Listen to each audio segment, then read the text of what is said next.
بہت ہی ایسے کام کرتے ہیں جو نبی کریم صلی اللہ علیہ وسلم نے ہمیں سکھائے ہیں، بہت ہی ایسے کام کرتے ہیں کہ جو نبی کریم صلی اللہ علیہ وسلم نے صحابہ کرام کو سکھائے، وہ تعلیم ہم تک پہنچی، ہم وہ کام کرتے ہیں تو وہ ساری کی ساری بدنی عبادت میں جاتی ہیں۔ جیسے والدین کے سامنے بولنا نہیں ہے، والدین کا احترام کرنا ہے، ان کی عزت کرنی ہے، بڑوں کا احترام کرنا ہے، بڑوں کی عزت کرنی ہے، چھوٹوں سے پیار کرنا ہے، چھوٹوں کی عزت کرنی ہے، مسلمانوں کے ساتھ لڑائی جھگڑا نہیں کرنا، ان پر ہاتھ نہیں چلانا۔ آپ لوگوں نے کاروبار کرنا ہے تو حلال رزق طریقہ اپنانا ہے، کسی کو دھوکہ نہیں دینا، کسی کے ساتھ بددیانتی نہیں کرنی۔ اور آپ لوگوں نے اگر کوئی بھی کام کرنا ہے، کوئی بھی عمل کرنا ہے، صبح اٹھنے سے لے کر شام کو سونے تک، سارے کا سارا اگر نبی کریم صلی اللہ علیہ وسلم کے بتائے ہوئے طریقے کے مطابق ہے، صحابہ کرام کے نقشے کے مطابق ہے، نقشے قدم پر چلتے ہوئے کرتے ہیں، تو وہ ساری کی ساری کام آپ کے فعلی عبادات میں جائیں گے۔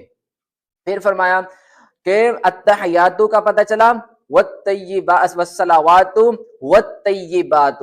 والطیبات کا مطلب کیا ہے کہ جتنی بھی پاکیزہ چیزیں ہیں، پاکیزہ بندگی ہے، وہ ساری کی ساری رب العالمین کے لیے ہے۔ اس کو ہم مالی عبادت بولتے ہیں کہ ہم نے رب کی راہ میں صدقہ و خیرات کر دیا، ہم نے رب کے لیے راہ جہاد میں خیرات کر دی، ہم نے رب کے جو غریب اور مسکین بندے ہیں ہم نے ان پر خرچ کرنا شروع کر دیا، ان کی مدد شروع کر دی، رب العالمین کے دین پر چلنے والے لوگوں کے لیے ہم نے مدرسے بنوا دیے، ان کی سہولت کے لیے ہم نے سہولت کاری کر دی، لوگوں کے لیے ہم نے رفاع عامہ میں کام کر دیا، کسی جگہ ہم نے درخت لگوا دیے، کسی جگہ ہم نے جا کے نل لگوا دیے، کنویں بنوا دیے، موٹریں لگوا دی، کسی غریب بچی کی ہم نے شادی کروا دی، کسی بیوہ کو ہم نے یا اس کے بچوں کو ہم نے عید پر کپڑے لے کر دے دیے۔ یہ ساری کی ساری ہماری مالی عبادتوں میں جاتے ہیں، جس کو پاکیزہ عبادت بولتے ہیں، کیونکہ یہ عبادت رب العالمین کو بے حد پسند ہے، اس کا تعلق حقوق العباد کے ساتھ ہے، یہ عبادت رب العالمین کو بے حد پسند ہے۔ اس لیے فرمایا کہ التحیات للہ، تمام قولی باتیں، والصلوات تمام فعلی باتیں، والطیبات تمام مالی عبادتیں رب العالمین کے لیے ہیں۔ پھر فرمایا السلام علیکہ ایھا النبی ورحمۃ اللہ وبرکاتہ۔ نبی کریم صلی اللہ علیہ وسلم کی امت اتنی بڑی ہے، جب تک نبی کریم صلی اللہ علیہ وسلم کا دین ہے، امت ہے، لوگ ہیں، افراد ہیں، نماز پڑھنے والے موجود ہیں، نماز پڑھیں گے، سنتیں پڑھیں گے، نوافل پڑھیں گے، جب وہ تہجد پڑھیں گے، نبی کریم صلی اللہ علیہ وسلم کے اوپر سلامتی، رحمت اور رب کی برکتوں کی دعائیں کرتے رہیں گے۔ ابھی نبی کریم صلی اللہ علیہ وسلم ہم سے جدا ہوئے 1450 سال ہو چکے ہیں، اور جتنے بھی لوگ آپ صلی اللہ علیہ وسلم کے بعد آئے ہیں وہ سارے کے سارے اب تک جتنے بھی امتی ہیں، کلمہ پڑھتے ہیں، نماز پڑھتے ہیں، وہ سارے کے سارے درود و سلام بھیجتے ہیں۔ پھر فرمایا السلام علینا، ہم پر بھی سلامتی ہو۔ اب ہم خود کے لیے بھی سلامتی مانگتے ہیں۔ انسان چاہتا ہے کہ وہ صحیح سلامت رہے، صحت و عافیت والا رہے، پریشانیوں سے، مصیبتوں سے، گھبراہٹوں سے محفوظ رہے، ان سے امن و امان میں رہے۔ یہ ساری چیزیں نماز کے اندر ہم مانگتے ہیں کہ یا اللہ مجھے سلامتی چاہیے۔ ہر چیز کا نچوڑ ہم نے ایک لفظ کے اندر رب العالمین کے نبی صلی اللہ علیہ وسلم نے محفوظ کر کے ہمیں سمجھا دیا کہ آپ نے سلامتی مانگنی ہے تشہد میں۔ پھر فرمایا وعلی عباد اللہ الصالحین، اور اللہ کے جتنے بھی نیک بندے ہیں، نیک لوگ ہیں، سب کے اوپر رب کی سلامتی ہو، سب کے اوپر رب اپنا کرم کرے، نظر کرم کرے، رحمتیں کریں۔ اب اس دنیا میں کتنے ہی نیک لوگ ہیں، موجود ہیں، اگر ہم نیک بن جاتے ہیں، نیک لوگوں کی دعاؤں کے ہم مستحق بن جائیں گے، نیک لوگوں کی تمناؤں کے ہم مستحق بن جائیں گے، کہ وہ اس اپنی تشہد کے اندر اپنی تمنا لیے جب رب کے سامنے بیٹھے ہوں گے تو وہ دعا کریں گے یا اللہ تیرے نیک بندے جہاں بھی ہیں سب پہ تو اب سلامتی کر، سب پہ تو رحمتیں کر، سب پہ تو برکتیں کر۔ تو اگر ہم نیک بن جائیں، ہم اچھے بن جائیں، رب والے بن جائیں، نبی کریم صلی اللہ علیہ وسلم کے نقش قدم پر چلنے والے بن جائیں، صحابہ کرام کے نقش قدم پر چلنے والے بن جائیں، تو یقین جانیے آپ بیٹھے بٹھائے نیک لوگوں کی دعاؤں کے مستحق بن جائیں گے۔ پھر فرمایا اشہد ان لا الہ الا اللہ واشہد ان محمدا عبدہ ورسولہ، میں گواہی دیتا ہوں کہ رب کے سوا کوئی الہ نہیں ہے۔ جب ہم نے گواہی دے دی کہ رب کے سوا کوئی الہ نہیں ہے، تو پھر ہمیں رزق بھی رب سے مانگنا چاہیے، روزی بھی رب سے مانگنی چاہیے، اپنی مشکلات بھی رب سے ڈسکس کرنی چاہیے، اپنی اولاد بھی رب سے مانگنی چاہیے، بیماری سے شفا بھی رب سے مانگنی چاہیے، اور ہر طرح کی مصیبتوں سے بچنے کی توفیق بھی، گناہوں سے بچنے کی توفیق بھی رب سے، نیک کام کرنے کی توفیق بھی رب سے، اور ہر قسم کی جو سوچ ہے، ہر قسم کا جو یقین ہے، ہر قسم کی امیدیں ہیں، ہر قسم کی منتیں، مرادیں، مناجات ہیں، وہ ہم رب العالمین کے ساتھ ہی جوڑیں گے۔ رب کے سوا ہم کسی کے ساتھ اس طرح کی وابستگی نہیں رکھ سکتے۔ ہم نے اس چیز کی گواہی دی۔ پھر فرمایا وَأَشْهَدُ أَنَّ مُحَمَّدًا عَبْدُهُ وَرَسُولُهُ،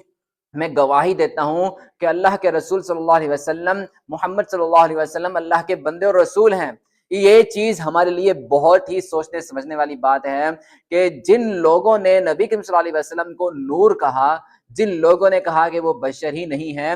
یہاں ہم ہر نماز کے اندر اقرار کر رہے ہیں کہ وہ اللہ کے بندے ہیں۔